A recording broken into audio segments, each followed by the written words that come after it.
Hello? Well, if you're hearing this, then chances are you made a very poor career choice. I'm just kidding.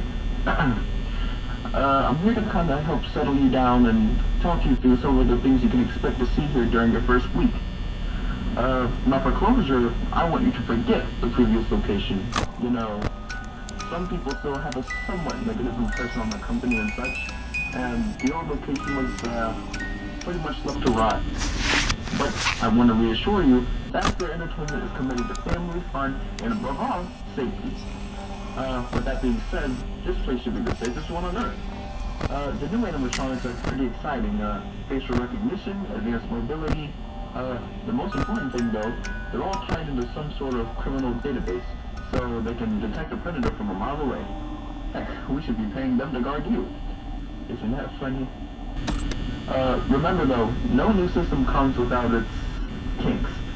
There was another guard here that worked at this location.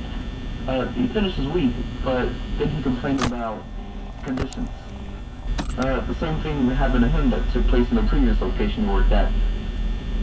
What I mean by that is that the new animatronics seemingly moved around the place.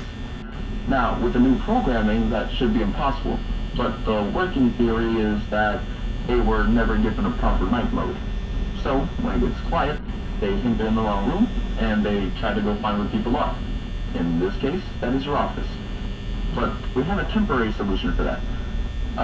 You remember how the robots in the previous location mistakenly saw you as an endoskeleton without his costume on? Well, these happen to have the same glitch in their system. So we've given you an empty Freddy Fazbear head that you can put on at any time. That way, they think you're one of them, and it will go away. Problem solved. Use it carefully though, as it's kinda hard to breathe in it, and the odor isn't the nicest. But hey, it's better than nothing. Oh yeah, you also may have noticed that the building no longer has any door lock buttons. That is also why I mentioned the Freddy Fazbear trick. It's because while you can't block them out of your way, you can fool them. They will most likely enter your office for a bit, but no worries, the trick should do it. Well, while you have no doors, you can at least still have light. Well, I think that's it. You should be golden. Take the lights, put on the Freddy Fazbear head if you need to, piece of cake. Have a good night, and I'll talk to you tomorrow.